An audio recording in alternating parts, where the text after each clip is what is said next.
you cannot protect your child 100% in the real world. Okay. But what you do in the real world as a parent is you go and you learn about the dangers. If my child is going to go to a city park, and this is why I use the metaphor, when they are 0 to 5, you hold their hand, you walk with them and you say, don't go near doggies that are off the lead. Just be careful of what the doggies left on the pathway. Okay, those misters over there, those women over there, those children over there, that slide over there. You talk to them about the dangers. When they get a little bit older, you let them go a little bit further, but never quite out of your eyesight. And you talk to them about what they're doing and how they're making friends, and following attachment theory here, you ensure that you are the secure base, that they can come and talk to you. Okay, so I'm going to go back to something you said earlier, which is you create an open space for dialogue.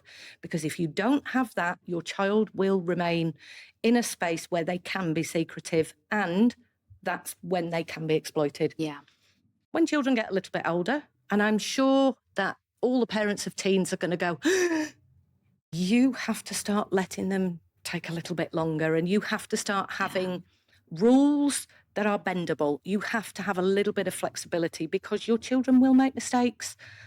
However, we do live in a society where mistakes generally come back and bite you on the bum nowadays, because we don't forgive very easily. Yeah. So again, that's an off-world. We need to start that with under 5s, under 7s. Conversations are, okay, what are you doing online? Who are you talking to? I don't want to know, like parents would say, for teenagers, you don't want to be in their business. Yeah. What did you talk about at the park today? I'd say, who did you hang around with? Did you have a nice time? Okay. Yeah. Any problems? Okay. You would come and tell me if there was a problem. Yes. And to be honest, that is how I raised my children. And it did mean that they showed me a lot about social media. They showed me a lot about all of the bad things, which is why I'm pretty clued up on it. And we talked about why people might behave like that, why people might do that to other human beings, why they might do that in terms of war and politics and bigger conversations. And that isn't anything other than daily check-in. So I say more often than not, it's conversations, conversations, conversations. Does that apply to parents who have teenagers whose hormones are kind of everywhere, and they're unsure what's happening? You know, they're hearing things, you know, related to sex, and they're having these conversations maybe with their friends, they're overhearing them, and they may see something pop up on their phone. That is so uncomfortable for every parent. Like when their kids are learning around it at school, right? Every school teaches the children about sex education, but not really much. And then they learn about it from their friends. They might see a random clip over, you know, someone lunatic like Bonnie Blue online, and they might, you know, be curious and think like, is this normal? Is this not? But it's so awkward to have that conversation with your parents. Yeah. And the parents don't have those open conversations with you because they're like, my child will come and tell me if they need me. And there's a cultural issue, a religious issue. Okay, so I do want to make that. I do want to make it that not every parent is going to be able to do what I'm suggesting. These open conversations are uncomfortable. You've talked about orcs is what the kids will say. Very. Okay. And I talk about this, when your children are younger, you can talk about sex without it being about sex. You can talk about films and conversations and what people might do online by talking about the cartoons. Right. You can talk about what they already engage with on television. Okay, let's just take the internet away for a minute. Let's go all the way back to, I don't know, Scooby-Doo, Teletubbies. It could be any kind of TV program. And you can still have a conversation with your children about what's happening. So I'm just thinking about, it's known as creepypasta, right? But this is an old Teletubbies scene where there's a cutout bear and it comes on, it goes, I'm the bear, oh. And I used to say to my children, what would you do if you saw a bear? We would talk about scare and fear and what that actually meant. But then we would talk about that feeling when we were going shopping, when we were going to football, when we were going to martial arts. What's it like to look at people and think you don't want to be friends with that person? And I used to make it okay for my children. You don't have to be friends with everybody. And not everybody's going to like you either, you know, because the world is difficult. Unfortunately, my children grew up in a time when at schools everybody was a winner, so there was no competition. Everything was always made excessively equal, and it didn't result in many children learning stuff, which is why I took them to martial arts and went, there you go, that's how life is. It's not always fair, and you have to work at it. Yeah. But there's also something about we we tend to want our children to be totally safe and have no problems whatsoever, because that is about us, okay? This is really hard. 100%. It's about us being the super duper parents, and oh, I can't believe your kid did that. Mine wouldn't. And there's a lot of that takes place. So true. And it's really hard when a parent comes into my office and says, I didn't know, Kath. So many years ago, I used to say, so you have to get tech savvy. You don't have to get tech savvy. You have to learn with your children about their technology. Like I said, the puzzle. You go and sit with them and say, so tell me about this game. Tell me about Minecraft. What can you do? And one of the biggest videos I had on social media that went quite viral was about Fall Guys, and how I bring parents into the room and I say, okay, let's do games. There's the controller. It's a really, really simple game. You are a tiny little bean on an assault course. And the parents were rage quitting within 5 minutes of playing the game, and the kids would be rolling around laughing. And I'm saying, okay, so when they're getting frustrated at Fortnite, or they're playing a game where they're losing, you can see why they're getting frustrated, because you don't know the controls and all you have to do is press 2 of them, one to jump and one to go forwards, left or right. And you're struggling to manage something here. And it's about building, frustration tolerance, learning how the games work. And that's one of the reasons why I've got so many little videos on social media saying this is what a timed game is. This is what a save game is. This is how you can find a natural stopping point. This is how you can have a conversation about not walking in and pulling the plug. Because on certain games, not only do you penalise your child, you've now just penalised their team, which is going to result in an action against them later on down the line. So true. Learning what things are and learning, where little icons are on the screen. And this is why my children would try to outwit me, and I'd have to learn so that I could outwit them. Wow. And it became a bit of a jovial, no, I've just seen the save sign. No, that's it. End of today. I've just seen. And they say, yeah, but Mum, I've got 5 minutes more. Yes, but, yes, but, yes, but, yes, but. I didn't always get it right. I talk about that in the book. I didn't always get it safe in terms of what they were encountered to. And I'd said to my children, no, you can't go on this. No, you can't go on that. And all they did was go around to their friends.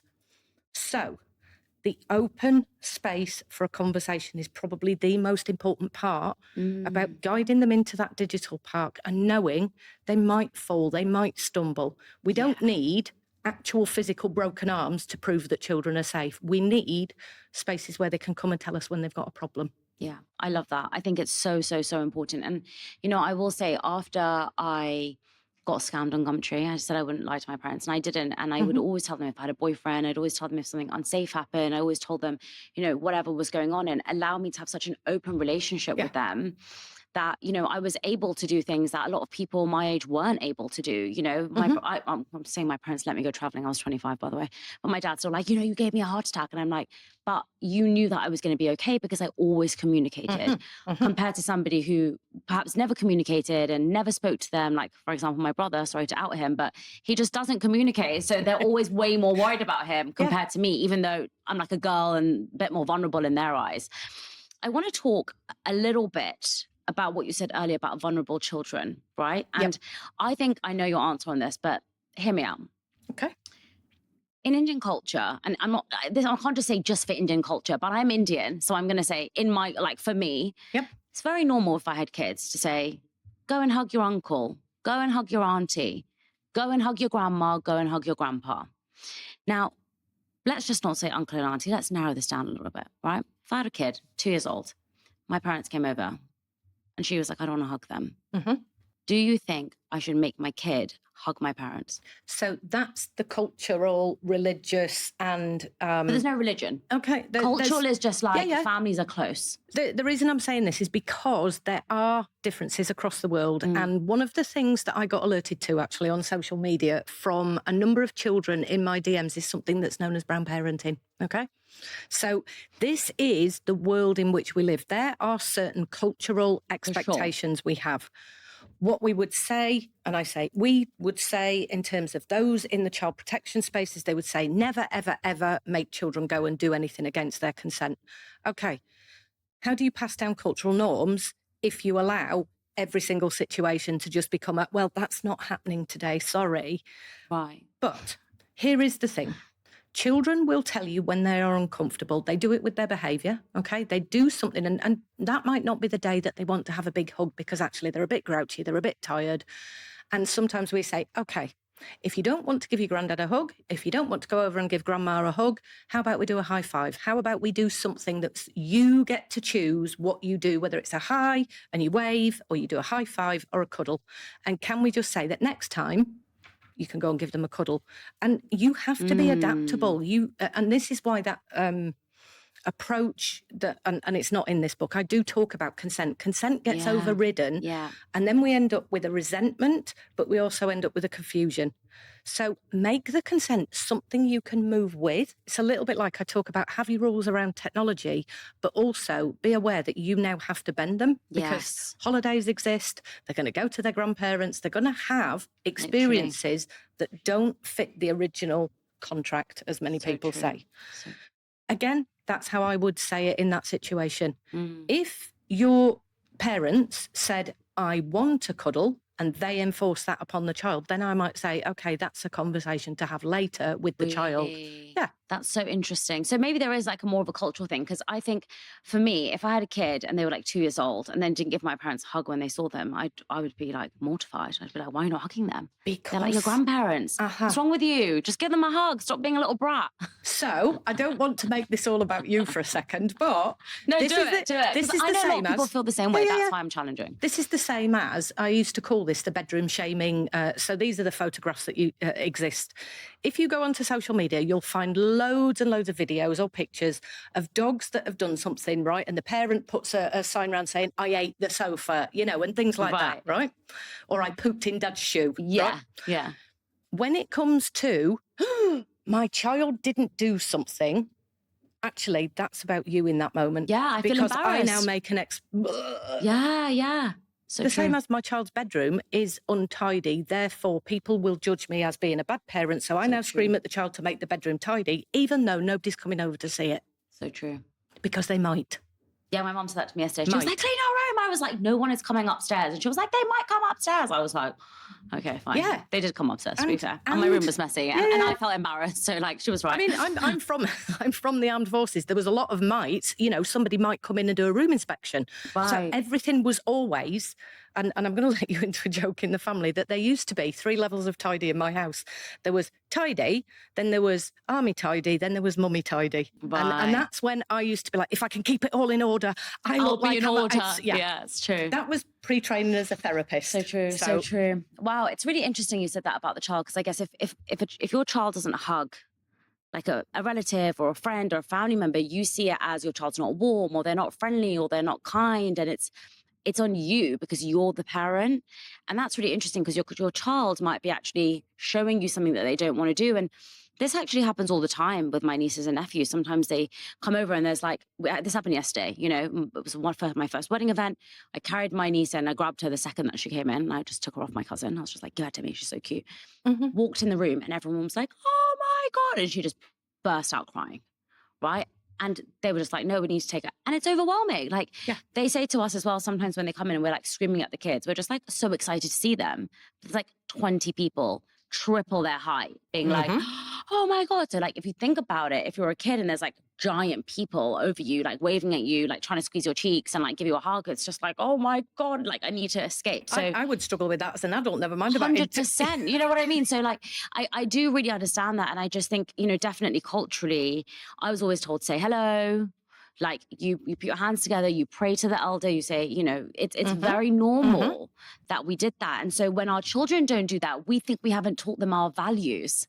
Right. Yeah. But actually, it's not about us teaching them values. It's about us understanding them, because maybe our parents never understood us, which is really, really difficult and painful to say. Yeah. But we want to break generational traumas. We want to change the bad things, not bad things. We want to change some of the things that our parents did and do them differently.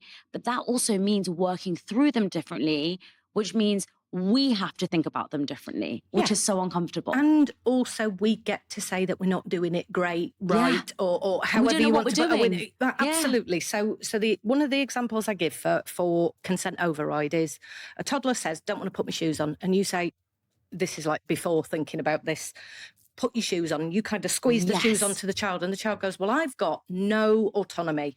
And then what we do is 12, 13 years later, we say, you can say no to a sexual advance. And they're like, well, why, how? So what I would suggest is when you think about what you're doing, as a parent, it's okay to say, I know you don't want to put your shoes on, but we're going to go outside and there could be glass or dog doo-doo, or so I'm going to put your shoes on because I'm the grown-up and I know what's better for you in this moment, even though you're not Wow. happy with me. And I get that. Now, Amazing. that takes a moment of standing back and going, what is it that's really going on here? My child says, I want to be independent. And you say, I'm in charge, I'm putting the shoes on. Rather Wow. than, I hear you, I'm still putting the shoes on.